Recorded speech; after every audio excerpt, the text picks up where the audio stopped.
বিসমিল্লাহ, আসসালাতু আসসালামু আলা রসুলিল্লাহ।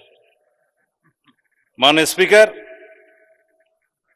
আমি বিনম্র শ্রদ্ধা জ্ঞাপন করছি সংক্ষিপ্তভাবে মহান মুক্তিযুদ্ধের সকল শহীদদের প্রতি।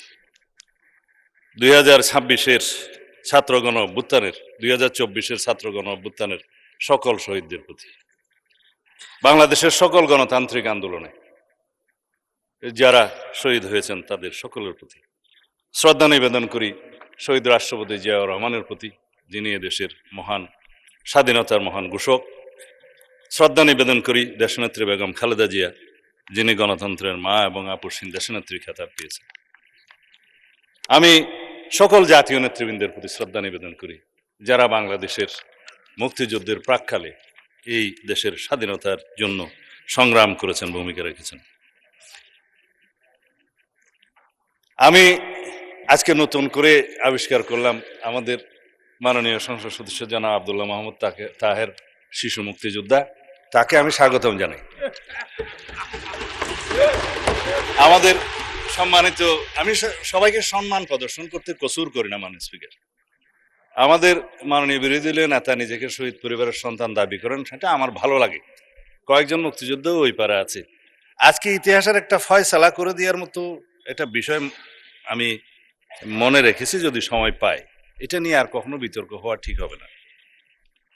মাননীয় স্পিকার, মহামান্য রাষ্ট্রপতির ভাষণের উপর যেহেতু বক্তৃতা রাখছি, ধন্যবাদ প্রস্তাবের উপরে মহামান্য রাষ্ট্রপতিকে ইনস্টিটিউশনের প্রধান হিসেবে ধন্যবাদ এই জন্যই জানাই যে 2024-এর 5ই আগস্ট থেকে 8ই আগস্ট পর্যন্ত এই রাষ্ট্রে সরকারবিহীন অবস্থায় যে রাষ্ট্রের অভিভাবকের ভূমিকা পালন করেছেন, সেই জন্য সেই 5ই আগস্ট থেকে 8ই আগস্ট পর্যন্ত প্রধানমন্ত্রী তৎকালীন ফ্যাসিস্ট শেখ হাসিনা পালিয়ে গেছে, পার্লামেন্ট ডিজলভ হয়েছে, মন্ত্রিপরিষদ নাই, এবং 106 কনস্টিটিউশনের অ্যাডভাইজারি রোলের বিপরীতে প্রেসিডেন্ট অ্যাডভাইস চেয়েছেন সুপ্রিম কোর্টের কাছে, যার অনুবলে ইন্টারিম গভর্নমেন্ট সৃজন হয়েছে, কিন্তু কোনো টাইম লিমিট দেওয়া ছিল না। তারও একটা কারণ ছিল, চিফ জাস্টিস এবং অ্যাপিলেট ডিভিশন পদত্যাগ করেছে। সেই রকম একটা অবস্থায় এই রাষ্ট্রের অভিভাবকের ভূমিকা হিসেবে তাকে দায়িত্ব পালন করতে হয়েছে। সেই জন্য ধন্যবাদ জানাই। ভাষণের জন্য পরে দেব। আমাদের এখানে একজন মাননীয় সংসদ সদস্য আছেন, বিরোধী দলীয় চিফ হুইপ জনাব নাহিদ সহ আরো অনেকেই চিফ অ্যাডভাইজার ডক্টর ইউনূস সাহেবের নেতৃত্বে শপথ গ্রহণ করেছিলেন। রাষ্ট্রপতিকে তখন তারা স্বীকৃতি দিয়েছে। মাননীয় স্পিকার, এখানে যখন বলে যে 2024-এর ইন্টারিম গভর্নমেন্ট, আমি আসলে কিছু কথা বললে হয়তো অনেকে অন্যভাবে নিবে। এই ইন্টারিম গভর্নমেন্টটা ছিল ভিতরে বাইরে দুই দলের সমর্থনে। তো এক দল ছিল যমুনার অভ্যন্তরে, আর একটা দল ছিল যমুনাকে কিনারে। তো মাননীয় স্পিকার,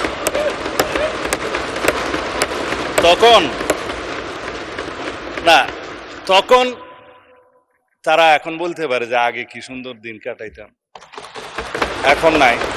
আমি এই ভাষায় বলতে চাচ্ছি না, আগে যা ভালো ছিল তা হঠাৎ করে এখন মন্দ হলো কিভাবে, এটা স্ববিরোধিতা। মাননীয় স্পিকার, এর বেশি বলতে চাই না। আমার নতুন দলের নতুন বন্ধুরা নতুন বন্দোবস্তের নতুন রাজনীতি করছে, পুরানো বন্দোবস্তের আদলে জুলাই যোদ্ধারা আওয়ামী যোদ্ধার সাথে সাক্ষাৎ মোলাকাত করতে যায় চট্টগ্রামে। আমি বলতে চাচ্ছি না, এটা আমার বলা ঠিকও না। সুতরাং বন্দোবস্ত নতুন হলে রীতিনীতি সুরত আদলও নতুন হতে হবে।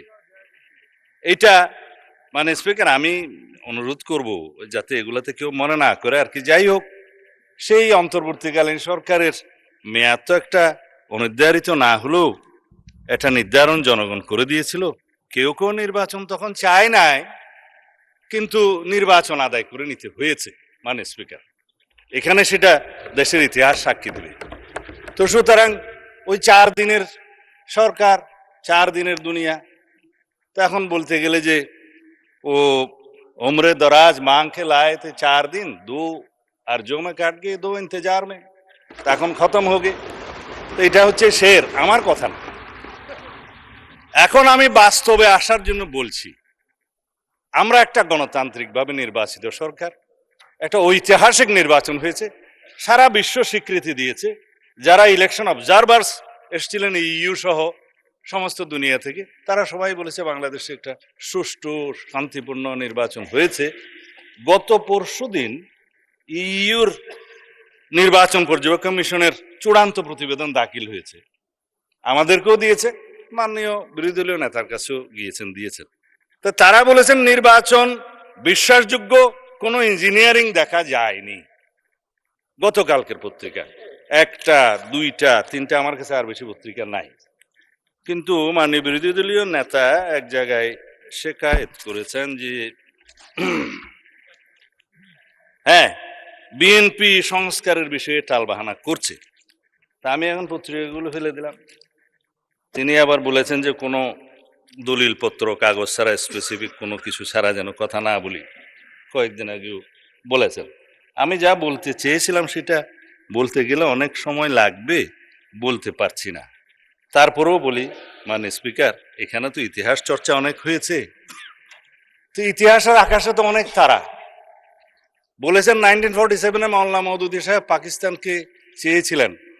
এইটা মাননীয় স্পিকার আজকে এত বছর পরে, কত বছর হলো তো জানি না, এখন 47 থেকে 2000, তারপরে 25, বোধহয় 75 বছরের বেশি হয়ে গেল, 78 হয়ে গেছে। আজকে এই নতুন ইতিহাসটা আবিষ্কার করার জন্য আমি ধন্যবাদ জানাচ্ছি। এখন 1971 সালকে ভালো লাগে না সেটা আমরা বলতে চাই না, কেন ভালো লাগে না সেটা আমরা জানি, কিন্তু 72-এর সংবিধান, 71-এর ইতিহাস, সবকিছুকে এখন স্বীকৃতি দিতে হচ্ছে। আমি বিরোধী দলীয় নেতৃবৃন্দকে অসংখ্য ধন্যবাদ জানাই যে আপনারা মুক্তিযোদ্ধাদের ধারণ করেছেন, নিজেরা মুক্তিযোদ্ধা দাবি করছেন এবং মুক্তিযুদ্ধের সেই ইতিহাসকে আপনারা স্বীকার করছেন। সেজন্য দালিলিকভাবে কথা বলি, জাতীয় মুক্তিযোদ্ধা কাউন্সিল বিল গত কয়েকদিন আগে পাশ হয়েছে। এটা ইতিহাস, রেকর্ড, এই পার্লামেন্টের এই লেজিসলেশন সাক্ষী দিবে। আমাদের সকল বিরোধী দলীয় নেতৃবৃন্দ বসা ছিলেন, নার পক্ষেও ভোট দেয় নাই, হার পক্ষেও ভোট দেয় নাই। এনসিপির বন্ধুরা হার পক্ষে ভোট দিয়েছে, সত্য কিনা বলতে পারে। এখানে কি লেখা আছে? সাব্যস্ত ঐতিহাসিকভাবে, এই আইনগতভাবে, উভয় পক্ষের স্বীকৃতি ভাবে লেখা আছে, বাংলাদেশের মহান স্বাধীনতা অর্জনের লক্ষ্যে পাকিস্তানের বিরুদ্ধে যুদ্ধ লিপ্ত হইয়া হানাদার ও দখলদার পাকিস্তানি বাহিনী এবং তাহাদের এই দেশীয় সহযোগী রাজাকার আল বদর আল শামস, তৎকালীন মুসলিম লীগ, জামাত ইসলামী, নিজামী ইসলাম এবং দালাল ও শান্তি কমিটির বিরুদ্ধে মুক্তিযুদ্ধে সক্রিয় অংশগ্রহণ করিয়াছেন। এই সকল বেসামরিক নাগরিক উক্ত সময়ে যাহাদের বয়স সরকার কর্তৃক নির্ধারিত নিম্ন বয়সের সর্বনিম্ন বয়সের মধ্যে এবং সশস্ত্র বাহিনী, east Pakistan rifle, EPR, police বাহিনী, মুক্তি বাহিনী, প্রবাসী বাংলাদেশ সরকার ও উক্ত সরকার কর্তৃক স্বীকৃত অন্যান্য বাহিনী, নৌ কমান্ডো, কিলো ফোর্স, আনসার সদস্য এবং বাংলাদেশের নিম্ন বর্ণিত নারীগণ, নাগরিকগণ ও বীর মুক্তিযুদ্ধে অন্তর্ভুক্ত হইবেন। তার মধ্যে বীরঙ্গনা হয়েছে, নার্স, ডাক্তার, চিকিৎসকদেরকেও বলা হয়েছে। এটার নাম হচ্ছে বীর মুক্তিযোদ্ধার ডেফিনিশন। ইতিহাস সাব্যস্ত হয়ে গিয়েছে, সম্মত হয়েছে, এটা নিয়ে যেন আর কখনো বিতর্ক আমরা না করি জাতীয়ভাবে, এই অনুরোধ থাকলো। বিভক্তি আর চাই না, স্বীকৃত দলিল। মুক্তিযুদ্ধের ডেফিনিশনে কি বলা হয়েছে? 1971 খ্রিস্টাব্দে 26 মার্চ থেকে 16 ডিসেম্বর পর্যন্ত একটি স্বাধীন গণতান্ত্রিক রাষ্ট্র হিসাবে বাংলাদেশের জনগণের জন্য সাম্য, মানবিক মর্যাদা ও সামাজিক ন্যায় বিচার প্রতিষ্ঠার আকাঙ্ক্ষায় হানাদার ও দখলদার পাকিস্তানি সশস্ত্র বাহিনী এবং তাহাদের সহযোগী রাজাকার আল বদর আল শামস, তৎকালীন মুসলিম লীগ, জামাত ইসলামী, নিজাম ইসলাম এবং দালাল ও শান্তি কমিটির বিরুদ্ধে পরিচালিত যুদ্ধ, যাহার নাম মুক্তিযুদ্ধ, সাব্যস্ত হয়ে গিয়েছে। ফেলে দিলাম মাননীয় স্পিকার, আর কখনো কথা বলার প্রয়োজন নাই। এখন বাংলাদেশের ইতিহাস নিয়ে যদি আমি কথা বলি 1971 থেকে 2026 পর্যন্ত, এগুলো অনেক কথা ঘাটাঘাটনি হবে। অনুরোধ করেছেন আমরা যেন ওইদিকে না যাই, আমি বিস্তারিতভাবে বলবো না, সম্মত হয়েছি। কিছু কথা রেকর্ডে না রাখলেই নয়, সেজন্য মানে স্পিকার, আমি কি এখানে কাউকে জাতীয় বেঈমান বলতে পারি? এটা অসাংবিধানিক হবে। হ্যাঁ, ঠিক আছে, আমি চাইলে আওয়ামী লীগকে জাতীয় বেঈমান বললাম না 1986 সালে। এবং তাদের যে সহযোগী হিসাবে, সহযোদ্ধা বা হামসফর হিসাবে ইলেকশনে যারা গিয়েছিল, তাদেরকে আমি কিছু বলতে চাই, এটাও আমার বলা ঠিক হবে।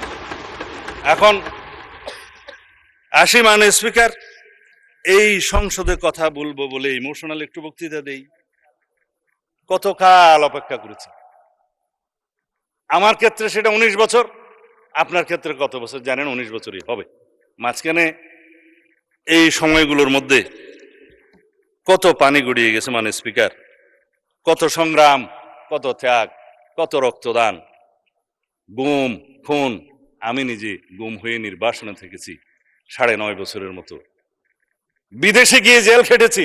আজকে এগুলো নিয়ে আন্ডারমাইনিং করে যারা করে, তারা কেউ কেউ বিদেশে বসে করে, কেউ দেশীয় দোসররা করে কি কারণে? আমাদের ডেমোক্রেটিক স্ট্রাগলটাকে যারা আন্ডারমাইনিং করার চেষ্টা করে, তারা বাংলাদেশের এই ছাত্র গণ অভ্যুত্থানের ইতিহাসকেও হয়তো একদিন কলঙ্কিত করবে। এককভাবে কেউ কোনো সংগ্রামে জয়ী হয় নাই। 2024 ছাত্র গণ অভ্যুত্থানের ভিত্তি সোপান একদিনে নির্মিত হয় নাই। আমরা জানি এই গণতান্ত্রিক সংগ্রামে আমরা বলা হয় যে মুক্তির মন্দিরে সোপানতলে কত প্রাণ হলো বলিদান লেখা আছে অশ্রু জলে। তারপরে কি আছে মানে স্পিকার, যারা স্বর্গগত তারা আজও জানে যে স্বর্গ থেকে প্রিয় মাতৃভূমি। এগুলো সব কবিতা, গান, আমি হয়তো ঠিকভাবে বলতে পারছি না, বাট ইমোশনালি এই কথাগুলো বলতে হচ্ছে এই কারণে, যারা গুম হয়ে আজও ঘরে ফিরেনি, তাদের জন্য অপেক্ষা করছে ইলিয়াসের সন্তানেরা।